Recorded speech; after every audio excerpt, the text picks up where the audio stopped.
స్వామియే శరణమయ్యప్ప. అయ్యప్ప మాల వేసుకున్న వాళ్ళు సాధారణంగా ఇప్పుడు సిటీలో ఉన్నవాళ్ళు ఇంతకుముందు అయ్యప్ప దీక్షకి ఇప్పుడు అయ్యప్ప దీక్షకి ఆకాశానికి భూమికి ఉన్నంత తేడా ఉన్నది. సరే, అదంతా పక్కన పెడదాము. ఇప్పుడు ఏంటంటే అయ్యప్ప మాల వేసుకున్న వాళ్ళు కొంతమంది బైక్ల మీద భార్యల్ని ఆఫీసులకు వదలడం కానీ, అమ్మాయిలని కాలేజీలకు వదలడం కానీ, ఇది ఎంతవరకు కరెక్టు అనేది ఒకటి నన్ను అడగడం జరిగింది. దానికి సమాధానం ఏంటంటే, అయ్యప్ప స్వామి దీక్ష అనేది మొత్తం సన్యాసం కాదు. కేవలం 41 రోజులు ట్రైనింగ్, మనసుని అదుపులో ఉంచుకోవడానికి, ఆధ్యాత్మికమైన విషయాలు తెలుసుకోవడానికి, ఆచరణ కొద్దిగా అలవాటు అయితే కంటిన్యూగా జీవితంలో కొన్ని అలవాటు చేసుకుంటారు. కొన్ని చెడు గుణాలు వదిలేసి కొన్ని మంచి గుణాలు అలవాటు చేసుకోవాలని ఒక ట్రైనింగ్ అనమాట. ఇప్పుడు పోలీసులకు, మినిస్టర్, ఆర్మీకి కానీ ముందు ట్రైనింగ్ ఇస్తారు కదా. డైరెక్ట్ తుపాకులు ఇచ్చి లాఠీలు ఇచ్చేసి డైరెక్ట్ ఉద్యోగానికి ఇచ్చారు కదా. ఆ ఉద్యోగానికి అన్ని రకాలుగా సెలెక్ట్ అయిన తర్వాత వాళ్ళకి ట్రైనింగ్ అనేది ఇస్తారు. ఆ కేటగిరీని బట్టి ఎస్ఐలు, సిఐలకు ఉండే కేటగిరీ ఉండే ట్రైనింగ్ వాళ్ళకి వేరే ఉంటుంది. ఐఏఎస్, ఐపీఎస్ ఆఫీసర్లకు ఉండే ట్రైనింగ్ వేరే ఉంటుంది. సిబిఐ వాళ్ళకు ఉండే ట్రైనింగ్ వేరే ఉంటుంది. ఆర్మీ వాళ్ళకు ఉండే ట్రైనింగ్ వేరే ఉంటుంది. వాటికి అనుగుణంగా అవతల ఎటువంటి వాళ్ళని వీళ్ళు ఎదుర్కోవాలి, ఎలాంటి సమస్యలు వీళ్ళకి ఎదురవుతాయని చెప్పి వాటికి అనుగుణంగా రెడీ చేయడానికి వీళ్ళు ట్రైనింగ్ ఇస్తారు. అలాగే అయ్యప్ప మాల అనేది కూడా మన జీవితంలో సంసార సాగరంలో ఉండేటటువంటి వాళ్ళు గృహస్థులే వేస్తారు. ఎవరు సన్యాసులు, స్వామీజీలు ఏమో అయ్యప్ప మాలలు వేయరు. జనరల్గా వాళ్ళు ఆల్రెడీ దీక్ష తీసుకుని వాళ్ళ దీక్ష వాళ్ళకి వేరే ఉన్నది, అయిపోయింది. అది అయ్యప్ప మాల వేస్తుంది ఎవరు? సాధారణమైన గృహంలో ఉండేటటువంటి భర్త బాధ్యతలు భరించే వాళ్ళు, ఎవరు రకరకాల బాధ్యతలు ఉంటాయి మగోడికి. అలాంటి వాళ్ళు మరి మాల వేసుకోగానే బాధ్యతలు వదలమని చెప్పలేదు అయ్యప్ప.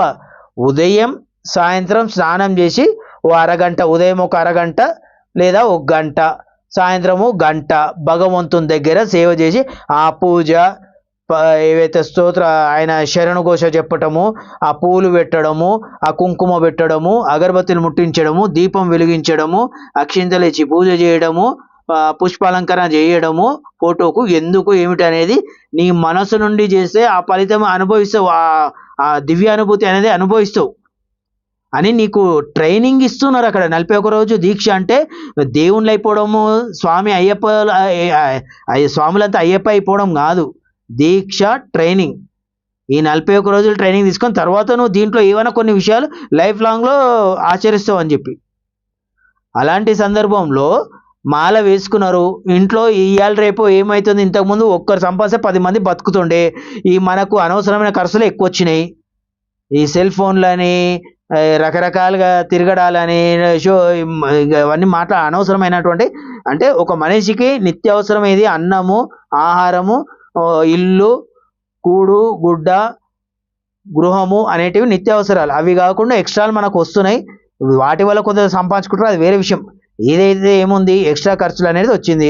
ఒక్కడు సంపాదిస్తే ఇద్దరు బతకలేని పరిస్థితులలో అపార్ట్మెంట్ బతుకులు అయిపోతున్నాయి. ఇద్దరు భార్య భర్తలు చేసే తప్ప వాళ్ళ ఈఎంఐలు కానీ, వాళ్ళ ఖర్చులు కానీ, వాళ్ళకు వెళ్ళేటటువంటివి అవ్వని పరిస్థితులు ఎదురైనాయి. అలాంటి పరిస్థితులలో భర్త మాల వేసుకున్నప్పుడు భార్యని ఉద్యోగానికి వదలాలన్నా, ఏదైనా కూరగాయలు తెచ్చేయాలన్నా, ఒకవేళ ఎదిగిన కూతురు ఉంటే మన 10th క్లాస్ వరకు ఉంటే స్కూల్లోకి వదలడం కానీ, కాలేజీలోకి వదలడం కానీ చేస్తే అది తప్పు కాదు.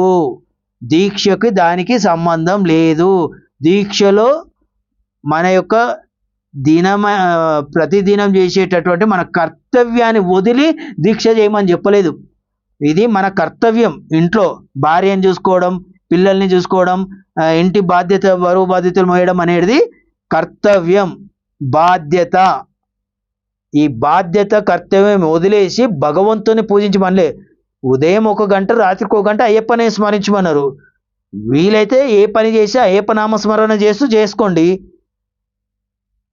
అలవాటు చేసుకోండి. 41 రోజు చేసిన తర్వాత దాదాపు మళ్ళీ శబరిమల వెళ్ళేసరికి ఇంకో 5-6 రోజులు అవుతుంది. అంటే దాదాపు ఇంచుమించు అటు వేసుకొని 45 నుంచి 50 రోజులు నామస్మరణ చేస్తుంటే ఒక కథ ఉన్నది పాతకాలంలో. ఒక చిలక చనిపోతే అదే పిల్లి ఏదో అంటారు, ఏదో దాంట్లో చదివిన ఎప్పుడు కొన్ని వందల బుక్కులు చదివిన పేర్లు సరి గుర్తులో, కథలు గుర్తుకునే ఖాళీ. ఒక పిల్లి చనిపోతూ అడిగిండట, ఒకతను గురువు ఆ పిల్లి చనిపోతూ చనిపోతూ ఏమంటది అంటే ఏమంటది, దేవుడా నాకు మంచి జన్మనియ్యి, పిల్లి జన్మ వద్దు మానవ జన్మ ఇయ్యి అని చెప్పి ఓ శుద్ధపూస అన్నాడంట. అంటే అప్పుడు మా ఈ ఋషి అన్నాడంట, అవి అట్లెందుకు కోరుకుంటుంది, దానికి వచ్చిన మాట ఏముంది, మియావ్ మియావ్ మియావ్ మియావ్ అనే చనిపోతుంది అది. అంటే దీని అర్థం ఏంటంటే నామస్మరణ, భగవన్ నామస్మరణ చేయండి చేయండి చేయండి అని ఎందుకంటారు.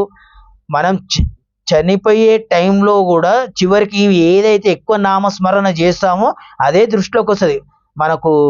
అర్జునుని విషయంలో మహాభారతంలో కూడా అదే జరుగుతుంది. అర్జునుడు చనిపోతూ చనిపోతూ ఎన్నో యుద్ధాలు చేసినా కోయ వాళ్ళ చేతిలో ఓడిపోతాడు. అబ్బా కోయ వాళ్ళు ఎంత గొప్ప వాళ్ళు రా, కోయ వాళ్ళు నాకంటే గొప్ప ధనుర్విద్య బలవంతులే, నేను ఎంతో రాజనవుడు ఇచ్చే వీళ్ళు గొప్ప వాళ్ళు అని కూడా చనిపోయినాడు. నెక్స్ట్ జన్మ ఆయన కోయవాడి జన్మ వచ్చింది. పరమేశ్వరుడు ఎవరైతే చనిపోతూ నువ్వు ఏం కోరుకుంటావో, ఏ జన్మ గురించి కోరుకుంటావో ఆ జన్మ ఇస్తాడని చెప్పి ఒక రూల్ ఉన్నది వేదాలల్లో. అందుకే మనకు మంచి జరగాలి. మనకు ఇప్పుడు శివభక్తులు అయితే కైలాసానికి వెళ్ళాలి, విష్ణు భక్తులు అయితే వైకుంఠానికి వెళ్ళాలి, అమ్మవారి భక్తులు అయితే మణిద్వీపానికి వెళ్ళాలి అని చెప్పి చెప్తారు. స్వర్గం నరకం అది వేరే విషయం, పక్కన పెట్టండి, అది వేరే మాట అది. అట్లా ఎవరి భక్తులైతే వాళ్ళకి పోవాలంటే ఆ నామస్మరణ జీవితం అంతా స్మరిస్తుంటే చనిపోయేటప్పుడు ఆ నామం రావడానికి ఈ ట్రైనింగ్ ఇదంతా భగవన్ నామస్మరణ చేయడానికి. చనిపోయేటప్పుడైనా కాకుండా భగవన్ నామస్మరణ చేస్తుంటే మధ్యలో కూడా కాపాడుతుంటుంది చాలా క్లిష్ట పరిస్థితులలో ఉన్నప్పుడు. సో అయ్యప్ప మాల వేసుకుని ఆల్రెడీ చేస్తున్నారు, నేను చెప్పినా చెప్పకుండా వింటనే ఉన్నారండి, ఆల్రెడీ చేస్తున్నారు. ఎవరైనా ఇవన్నీ ధర్మ సందేహం చేయొచ్చా చేయకూడదా అనుకునే వాళ్ళకి నేను చెప్పేది ఏంటంటే, అయ్యప్ప మాల వేసుకున్న వాళ్ళకి ఇంకోరు చేసేవాళ్ళు లేకపోతే కర్తవ్యం, బాధ్యత, భార్యని చూసుకోవడం కానీ, ఆ పిల్లల్ని చూసుకోవడం కానీ, వాళ్ళని స్కూల్కి వదిలి రావడం కానీ, కాలేజీలకు వదిలి రావడం కానీ, ఒకవేళ ఆఫీసులు ఉంటే ఆఫీసులకు వదిలి రావడం కానీ, తెచ్చుకోవడం కానీ, కూరగాయలు తెచ్చుకోవడం కానీ, ఇవన్నీ సాధారణమైనటువంటి కర్తవ్యం, బాధ్యత. హ్యాపీగా చేయొచ్చు. భగవన్నామ అయ్యప్ప నామస్మరణ చేయండి. ఉదయం సాయంత్రం 2 గంటలు 2 పూటలు మనస్ఫూర్తిగా పూజ చేయండి. తర్వాత యాత్ర దీక్ష చేసి రండి. సంతోషం. స్వామి శరణమయ్యప్ప.